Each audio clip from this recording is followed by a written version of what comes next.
Hi, I'm Julia Ain-Krupa, and this is the Impatient Moviegoer.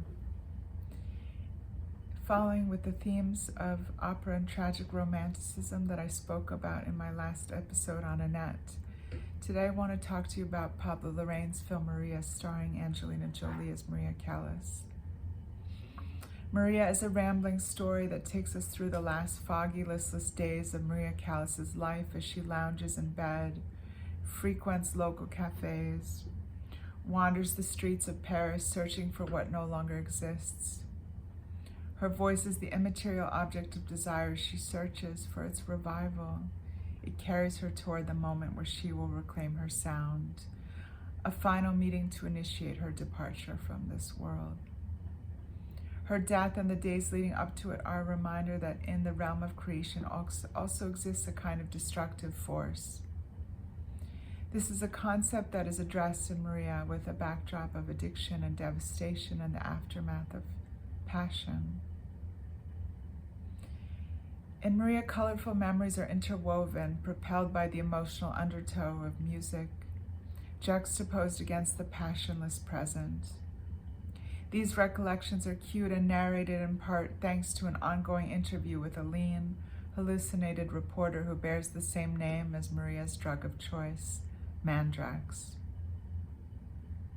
This drug is a highly addictive sedative that she scatters throughout her dressing room, placing loose pills in hidden waistcoat pockets and in her jewelry box. "I'm happy with the theater behind my eyes," Maria tells her devoted maid Bruna as she prepares Maria's breakfast in the morning. This statement holds a deeper meaning, for not only does it touch upon Maria's disintegrating sense of reality, but it also alludes to her life from the past, the one she's holding on to in her mind's eye. A world we are privy to visit for brief moments in time. "There's no life away from the stage," Maria half smiles at the presumed interviewer. "The stage is in my mind." And she says this with pride. Throughout the film, we will revisit her past and experience the ways in which opera still shapes Maria's waking life. With her, we stand on the stage under hot lights, singing before 1,000 admiring faces, all of them transported by her extraordinary talent. With her, we get a sense of what it means to transcend. Quickly, we are led to the question of what it means to die 1,000 public deaths, to bow and bow and bow, as in Annette. We wonder if such a life ultimately leads one to lose oneself, perhaps in a role or else in the preparation for one. I think again here of the Leos Carax quote that opera is mainly killing women so they can sing the most beautiful songs. But what of that murder? Where are lines of reality drawn? In Maria, we are shown how high the price. "There must be a song just called Human Song," Maria tells her accompanist. While standing in an empty theater, her back against the wall, defeated, "I'd like to sing it before I stop," she says. This statement shocks. I find these to be among the most touching lines of Stephen Knight's thoughtful screenplay because here we see a glimpse of Maria's buried despair. Perhaps she never felt permission to just be an earthly being. Even as a young woman, she had to use her talents to help her family in wartime, offering herself to officers who were charmed by her singing. In these lines, we also see Angelina Jolie, the great beauty, celebrity, child of Hollywood royalty, struggling to find herself, her voice, as she would later put it, in a life devoid of autonomy and freedom. Outside on the streets of Paris, an operatic chorus appears confronting Maria before a sun-soaked Eiffel Tower. The most beautiful of such episodes is when Maria finds herself in the rain to the tune of Puccini, immersed in a scene from Madame Butterfly. A sea of geishas hold red lanterns as she stands in their midst, bowing to the world. She looks up with tears streaming down her face in the rain, and before we know it, all of them are gone, and she is back on an empty autumn street. "As of this morning, what is real and what is not real is my business," Maria says, taking ownership of her madness in response to her beloved butler Ferruccio's insistence that she take better care of her health. And yet, the story moves backwards, starting with a crowd that surrounds her dead body on the living room floor, behind an overstuffed chair beneath a grand Baroque chandelier, all in a wash of incandescent pastel, diffuse light, created by cinematographer Ed Lachman. Maria's devoted maid, Bruna, looks on in shock. The introduction of music is brought into the scene with the movement of an aria. The image of her body on the floor is shot from a distance through the ornate open doors of her bedroom. The camera pushes through slowly, tracking into the room, building emotion in sync with the mounting melody. Pablo Larraín has a knack for illustrating a kind of disembodied isolation particular to women in the public eye. He has an understanding of the pain of objectification and of profound loneliness. Though he has turned this familiarity into a bit of a habit, he does have a language all his own, and his approach serves the material well. "What did you take?" Ferruccio asks her as he enters Maria's room, a little notebook and pencil in hand. The notebook is open and he's preparing to take notes on her drug use for the doctor's house call. "I took liberties all my life, and the world took liberties with me," Maria responds. Watching this film is like observing the aftermath of a life lived to the fullest, which is what makes Maria both intriguing and somewhat disappointing at the same time. One of the shortcomings of this film is that no matter how deeply we go into Maria's world, we never manage to truly see her up close. Instead, we stay in the presentation, inside a fog.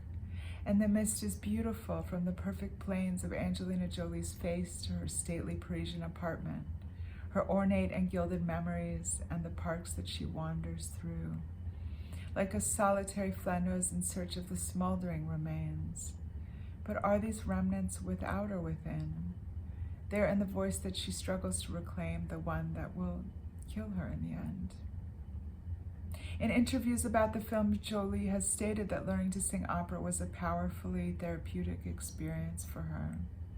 One can see a sense of joy and peace that have emerged from her finding her voice, which she says is in fact higher than her speaking voice in real life. She says that she had lost her softness along the way.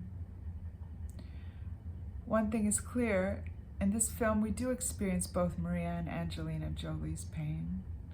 One gets the sense that playing the role of Maria allowed Jolie to channel her own private hurts, perhaps.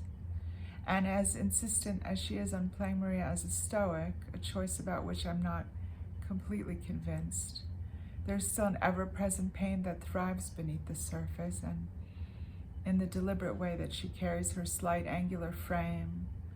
She is untouchable in the face of the public, and for Maria there is always a public. There is, however, one moment where Jolie suddenly articulates strong emotions, and I found it moving. This occurs when she visits her love, Aristotle Onassis, in her memory on his deathbed. And here it is her restriction of feeling that is most revealing and touching. "Slowly, slowly, I'm looking back at my life," she says. Seeing the truth, Maria announces. But the reality is that this film keeps us at arm's length. The propulsion of drama that fuels great operas has been subtracted from the story, leaving us with the shell of a human and of her life. Maria is someone who is so completely depleted that she has almost no life force left. She has been emptied by the roles that she has played. She has died 1,000 deaths, both in life and on stage. She has turned her heart inside out for an adoring public. Her voice has helped to liberate the world, and yet the doctor warns her that her body can no longer withstand singing to her full capacity and that it might kill her. And ultimately it does. One gets the sense that she has been emotionally used up, like a towel whose water has been wrung dry, and there is nothing left but a caustic comment and a wry smile. Another time where we get to witness a breaking down of the barriers when Maria sits with Ferruccio and Bruna in the kitchen at night playing cards. They laugh and tease one another and enjoying each other's company, to the point where at one point Maria's facade melts and she implores them to always stay together, suggesting that she might not be around for long. Ferruccio makes a joke to cut through the sadness. Bruna is my mother, my sister, my daughter, my housemaid. Ferruccio is my father, my son, my brother, my butler. It is a terribly crowded apartment, Maria tells her pianist. This line does call to mind some moment from Chinatown, I have to say. Perhaps it's a play on that line. When I write my autobiography, I will title it "The Day Ferruccio Saved My Life," she says. Played by Alba Rohrwacher and Pier Francesco Favino, Ferruccio and Bruna give us two beautiful, understated performances. And in many ways, I believe they are the heart and soul of the film, real in comparison with their enigmatic diva. They support Maria, helping her to shine.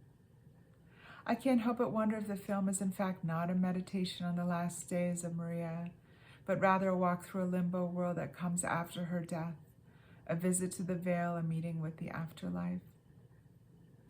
I am saying my own thoughts out loud, Maria says to her husband in a colorless flashback aboard the floating palace of Onassis.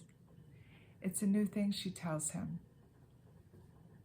There's something powerful about this passing moment, especially for a woman. She repeats the words with humor and with strength. My thoughts out loud. And with that, I'm Julia Ain-Krupa, and this is the Impatient Moviegoer. I implore you to keep watching movies and keep looking for the beauty in life,